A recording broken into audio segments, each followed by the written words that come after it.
Assalamualaikum warahmatullahi wabarakatuh. Perkenalkan, nama saya Etika Mary Leani, NPM C1C0233. Baiklah, pada pertemuan ini saya akan menjelaskan tentang current liabilitas atau sering disebut dengan liabilitas jangka pendek. Liabilitas merupakan bagian dari 5 elemen utama dalam pelaporan keuangan. Ada 3 dijumpai dalam laporan posisi keuangan, yaitu aset, liabilitas, dan ekuitas. Yang duanya lagi akan dijumpai di laporan laba rugi, yaitu penghasilan atau income dan beban. Selanjutnya aset. Aset yaitu sumber daya atau kekayaan yang dapat dikuasai dan dapat dikendalikan oleh perusahaan, berasal dari transaksi masa lalu dan dapat memberikan manfaat di masa yang akan mendatang. Selanjutnya yaitu liabilitas. Liabilitas atau kewajiban saat ini.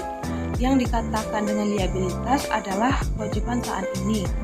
Jadi, kalau perusahaan melaporkan dalam laporan posisi keuangannya sebesar utangnya saat ini dan tidak akan lagi melaporkan hutang yang sudah dilunasi atau hutang yang belum menjadi hutangnya. Maka definisi dari liabilitas yang pertama yaitu present obligation, yaitu kewajiban saat ini, di mana kewajiban saat ini yang timbul atau yang muncul karena transaksi masa lalu. Artinya semua hutang yang berasal dari transaksi sebelumnya. Kemudian karakteristik berikutnya, pastinya kalau kita punya hutang akan diselesaikan di masa yang akan mendatang. Ada 3 kemungkinan cara melunasi hutang. Yang pertama yaitu melunasi dengan cara mengeluarkan cash. Yang kedua yaitu melunasi hutang tidak harus dengan cash, tapi bisa menyerahkan aset kita yang lain seperti good itu barang. Jadi kita bisa melunasi hutang dengan cara membayar menggunakan cash, menyerahkan aset lain selain cash tadi, misalnya good tadi, atau dengan menciptakan kewajiban baru.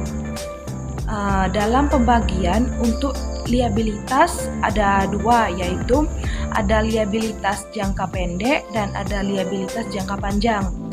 Yang membedakan antara liabilitas jangka pendek dan liabilitas jangka panjang yaitu terletak pada jangka waktu melunasi hutang tersebut.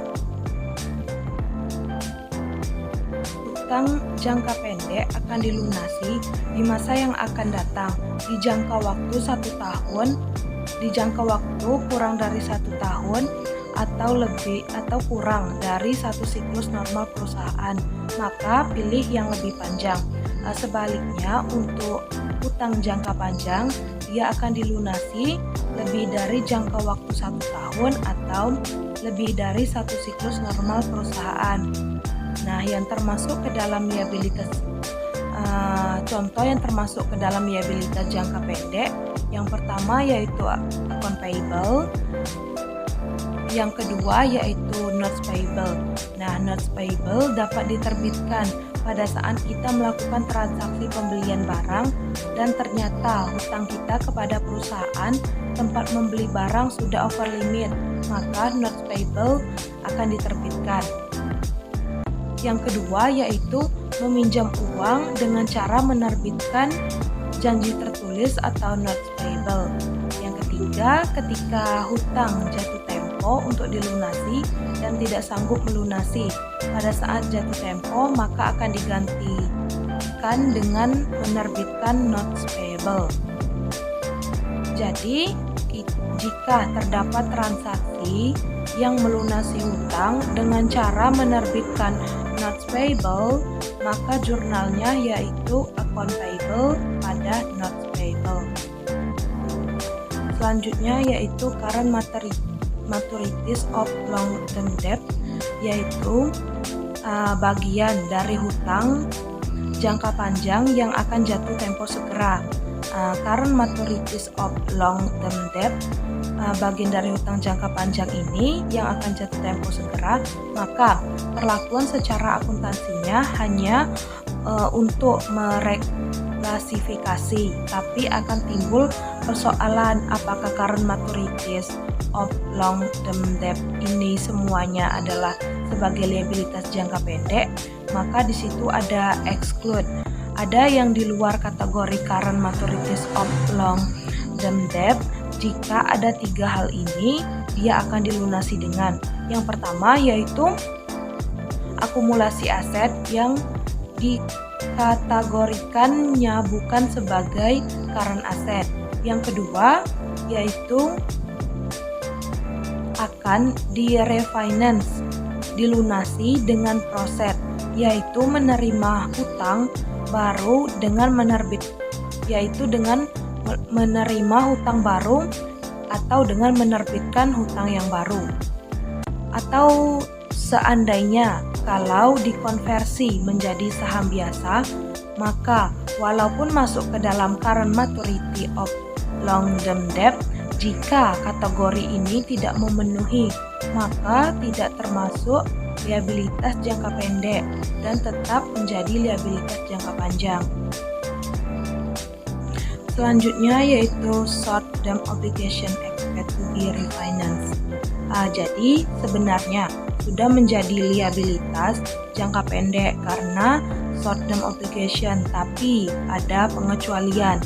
Walaupun short term obligation, tapi ada kondisi, misal dia akan didanai atau dibayar dengan akumulasi dana yang berasal dari hutang atau utang aset lancar, maka tidak menjadi liabilitas jangka pendek walaupun disebut dengan short term obligation.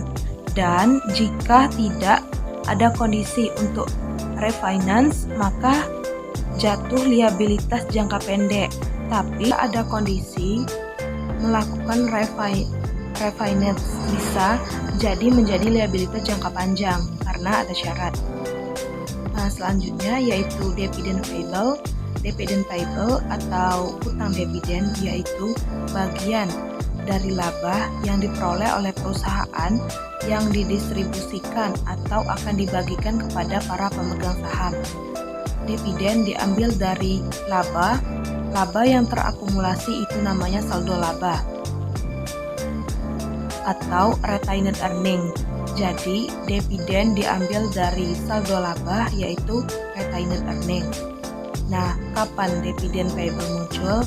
Maka harus kita ketahui yang harus kita ketahui dahulu yaitu terkait dengan pembayaran dividen ini ada 3 tanggal penting. Yang pertama yaitu tanggal pengumuman. Pada tanggal pengumuman ini berarti sudah diumumkan atau diputuskan oleh perusahaan akan membayarkan dividen. Maka pada tanggal pengumuman inilah diakui adanya dividen. Maka untuk jurnal di tanggal pengumuman yaitu ada 2 versi. Yang pertama yaitu menurut versi PA dan yang kedua menurut versi intermediate accounting. Kalau menurut versi PA yaitu dividen pada dividen payable, sedangkan menurut intermediate accounting yaitu retained earning pada dividen. Tapi pada akhirnya sama karena retained earning akan berkurang juga. 2 yaitu tanggal pencatatan. Justru di tanggal pencatatan malah tidak ada jurnal karena sebenarnya itu hanya pencatatan secara administrasi saja untuk mendata siapa pemegang saham yang berhak untuk mendapatkan dividen. Dan yang terakhir yaitu tanggal pembayaran. Di waktu tanggal pembayaran berarti di tanggal pengumuman tadi kita mencatat dividen payable di posisi kredit. Nah, untuk di tanggal pembayaran kita melunasi dividen payable tadi. Jadi dividen payable didebitkan atau dihapuskan dan yang dikreditnya yaitu adalah cash. Dalam notes payable ada kemungkinan diklasifikasikan menjadi liabilitas jangka pendek atau liabilitas jangka panjang. Tergantung waktu weselnya berapa lama. Jika tertera waktu 3 bulan atau 6 bulan, maka short term liabilities. Dan jika lebih dari 1 tahun, maka short term notes payable. Kemudian ada 2 kategori lagi, yaitu interest bearing notes. Berarti dalam dokumen wesel itu terteralah di situ berapa tingkat bunga, berapa persen. Jika dalam wesel tertera tingkat bunga atau persen, berarti interest bearing note. Selanjutnya yaitu zero interest bearing note. Berarti dalam wesel itu tidak menyebutkan bunga itu dalam bentuk persentase. Bukan berarti tidak ada bunga, tapi tidak dinyatakan dalam persentase.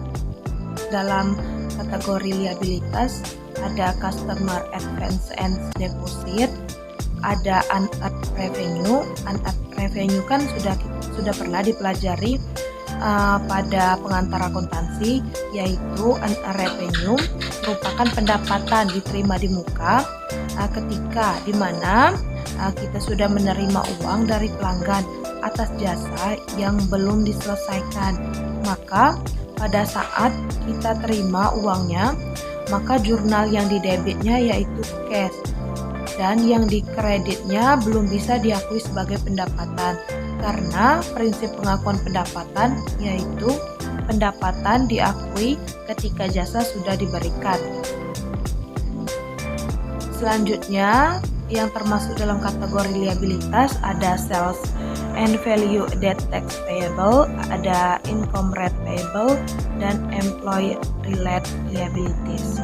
Itulah penjelasan dari saya. Saya akhiri. Wassalamualaikum warahmatullahi wabarakatuh.